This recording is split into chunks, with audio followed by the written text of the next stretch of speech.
Hear me now. So I just left a judge's lunch at the Old Bailey, Central Criminal Court in London. I was invited here by the Deputy Sheriff of London, Keith Bottomley, and I was excited to come. And the truth of the matter is, I didn't know what to expect today, but I was very excited. And the reason why I was excited is because most people that come from where I come from, the only way we enter the Old Bailey is on a sweatbox. That's going in there, you know, underground, through the back door, you know. We're the reason that the place is running in the first place. But again, most people that come from where I come from, I was speaking to my friend the other day, he said, I'll never sit down with judges. Or he said, fuck them or fuck this or whatever. But if we say that, then how can we be a part of change? If we say fuck them, then how much can we affect things? Now, I do this for impact. I do this because I was a young man that went through the court system, and I realized that when I was there, I didn't know the game that was being played over my head. And that's so upsetting, to be sitting in a dock and these people have so much power over your life and you don't even understand the words that they're using. I cannot explain to you how frustrating that will be. I can't put that into words. Then I thought about it. I said to myself, if I'm facing this, how much of our young nephews and nieces are going through this where they don't know the system? I mean, these people's profession is to either advocate for the defense or for the prosecution. We're on the roads doing whatever we're doing, and then when we come up against that, we can't manage that. That's why most people lose their trial anyway. Stay with me. So throughout the process of being in prison, I realized I wanted to change my life, so much so that I wanted to get out and be involved in making certain decisions. I wanted to be involved in changing laws. I wanted to be involved in major impact for people that look like me, from where I'm from. Now, a lot of the people that look like me where I'm from, they don't understand the mission I'm on. They don't get it. But that's okay. One day, hopefully they will. If not, I want you to understand that if I'm here alone and you're watching this alone, then we're together. It's as simple as that. And I'm not here for myself. I'm here for impact. I'm here for lasting change. And in order to have lasting change, you have to be in rooms with people that have the influence or the power to be able to make those changes. And some people may look at it like, oh, a lunch at the Old Bailey is not going to change anything. But what if I told you, from the lunch at the Old Bailey, just by giving my bio over, a particular judge took an interest in me. And she sat down next to me and we spoke practically for the whole of the lunch. And she re-invited me back to the Old Bailey next week, actually, to get involved in a youth initiative that brings children to the court, our young nieces and nephews to the court, to discuss things, their life path and stuff like that. So already there's more opportunities for impact. Already there's more opportunities for change. How we change the world is one conversation at a time. It's one action at a time. That action of getting up and taking the initiative to even go to that invitation means that I've added value in some way. Now those people may remember me and call me back next week, as I said, and from there you now build relationships. You now build a rapport. Once you've now built a rapport with judges and people in highly distinguished people, then when there are certain conversations going on or certain events or certain functions, you'll be invited to. Once you're in the room, you can be part of that change. And that's what I'm doing right now, just getting into the room. From being in the room, new opportunities arise. From new opportunities arrive, there's more impact. That's more power, and that's more of an oversight, I suppose, as to what's going on behind the scenes, how they think, what problems they're facing. So there I am, sitting in a room full of judges, and they actually want to hear from me. They was interested in the positive is a new gangster concept. They was interested in hearing me now. And, I explained it to them. I told them that positive is the new gangster just stands for the fact that there's so much negative attached to being a gangster. And all skills from that life are transferable into pro-social life. So positive is the new gangster means exactly that. It means it is gangster to do the right things. And the reason I called it Hear Me Now is because I'd like our young nieces and nephews to hear me now. I don't want them to hear me in the future. I don't want them to hear me when it's too late or when they think it's too late. I don't want them to hear me when them same judges I sat down with today bang that gavel and give them sentences longer than they've been alive. I don't want that. I sit at the intersection, Hear Me Now sits at the intersection of that. I'm trying to get to them before they get there. If I get to them before they get there, then they're going to think twice before they do the thing that is going to put them in those courts. And when they get to those courts, let's face it, the odds are stacked against them. A lot of our young men and women are doing things and not really thinking. We need to change that. And it's down to all of us. I'm one man with a voice. I'm prepared to link up with anybody and collaborate on change, on impact, on lasting change. Any projects anyone's got going on, anything like that. And I'm also proud of myself. I'm proud of myself for coming home and changing my life and making a difference. And only 2 years into making content, I'm sitting at lunches with judges. I told my mum she couldn't believe it. She's so proud of me. And I'm proud of myself now. And I finally reached that point where I can now say, it's happening. Before I was a little bit hard on myself. But again, I want to stress this more and more. I'm going to keep saying it over and over again, is that I'm not here for me. And yes, the work is rewarding. You know, it's good work, it makes me feel good. But I'm here for my people. I'm here for the people. I'm here for all of our nieces and nephews that don't know no better. I'm here for people my age that haven't changed their lives yet. And again, it's based on lasting change, it's based on behaviour, it's based on identity, it's based on challenging yourself to be better. You cannot argue with someone that wants to make you better. You cannot argue with someone that wants to see you do better. But remember, messages like this are harder to take in because they're positive. And that just shows the state of affairs that we're actually in, where negative messages get taken in more than positive messages. Hear me now. So if you see me out doing things, never think that it's just self-serving. Never think that I'm only here for myself. It's quite the opposite, actually. I'm here for a little 5-year-old kid that hasn't been turned to the street life yet, but has so many bad influences around him that surely he will be turned to the street life. I'm here for that young baby boy or baby girl. Why? Because I don't want to see them take that path.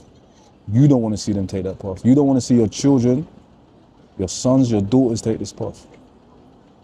You don't want to be going to the Old Bailey to witness your child getting a life sentence or be in the public gallery because someone killed your child. You don't want to do that.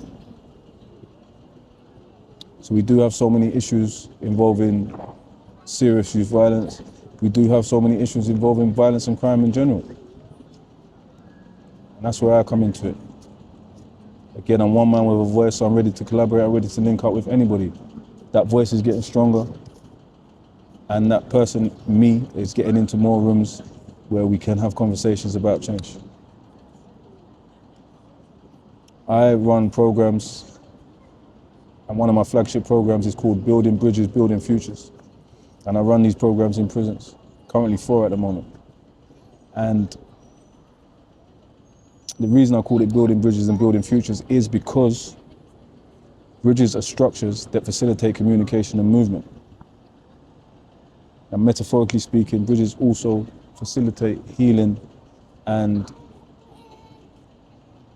reconciliation of people.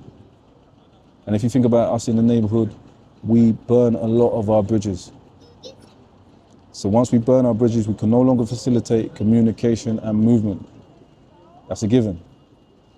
So it's safe to say we need to build as many bridges as possible. And what building those bridges looks like is also going to lunch with judges.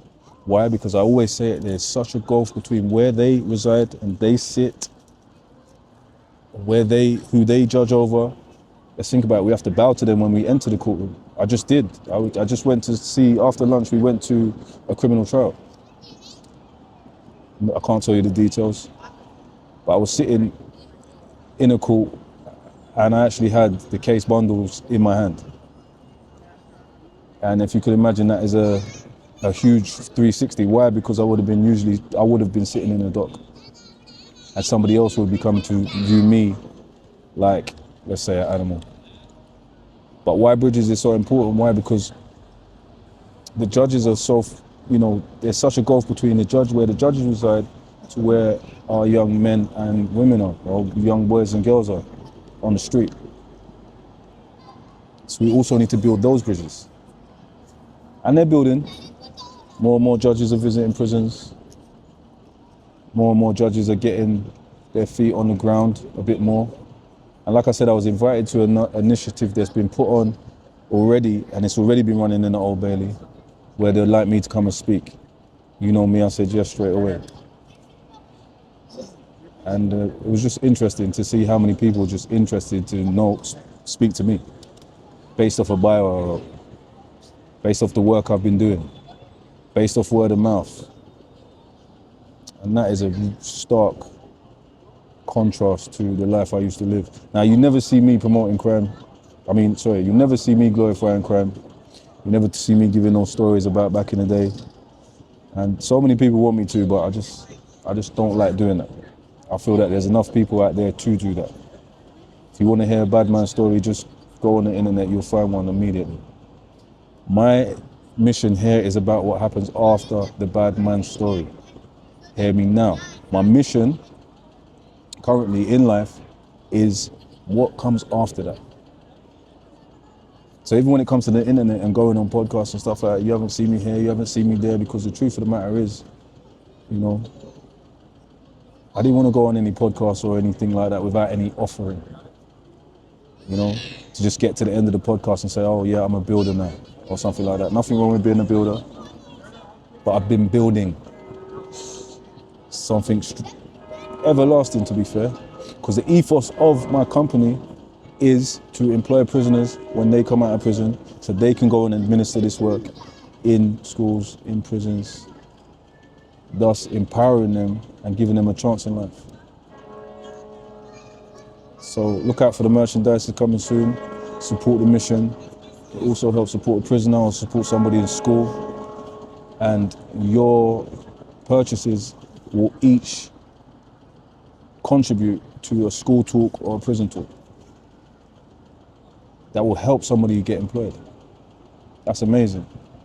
Now, I'm probably going off on about 3 different tangents here, but the truth of the matter is, and the main message is, that I just came from a lunch at the Old Bailey Central Court in London, and it was just an amazing experience. Like I said, I was sentenced by a judge, and when I told one of my friends I was coming here, the first thing he said is, no, I'd never do that. I'd never sit down with them, fuck them. But again, the truth of the matter is, if we say fuck them and they say fuck us, then how do we come together? How do we connect? That's another bridge burnt. These people are handling our nieces and nephews. I say nieces and nephews because I'm of an age where you can call me uncle. I haven't fully accepted it yet, but it's easier for communication skills or purposes. So our nephews, our nieces, we're going through this system and these judges are dealing with them. So it's good to get into rooms where we can be in conversations where we can see where we can make some change or even some impact, or even bring people together, or build more bridges. The judge said it herself, the judge today, she said it. Her name's Judy, Judge Judy. I didn't catch the joke until somebody else told me about it after. And then I was like, oh yeah, Judge Judy, But she told me today that it's better when more people come together. So I suppose this is me putting a call out to people that are involved in this work. Anybody that wants to collaborate with me, to let you know that I'm open for collaboration, to let you know that I'm easy to work with. Also to let you know that I'm really passionate and interested in this work. These messages are not for everybody. A lot of people skim over them. A lot of people don't understand the mission, but it's okay. It's okay. We're done trying to convince people. We'll just put on our suit and tie, go where we need to go, make the impact we need to make. Who feels it, who don't. That's been going on my whole life anyway. So I get it. But I just wanted to tell you today where I was, what I'm doing, the reason I am doing it, and hopefully I connect with someone at home that's watching. And like I said, if I'm filming this alone and you're watching it alone, then we're together. Building bridges and building futures. That's open line of communication now, which means drop a comment. That's an open line of communication now, which means subscribe. Your vibe attracts your tribe. So if you're here and you want to be part of a tribe, the mission is impact.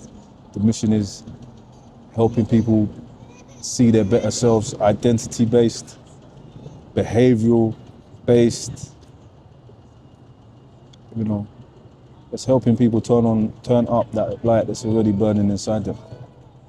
How do we know the light's burning inside them? Because you woke up today.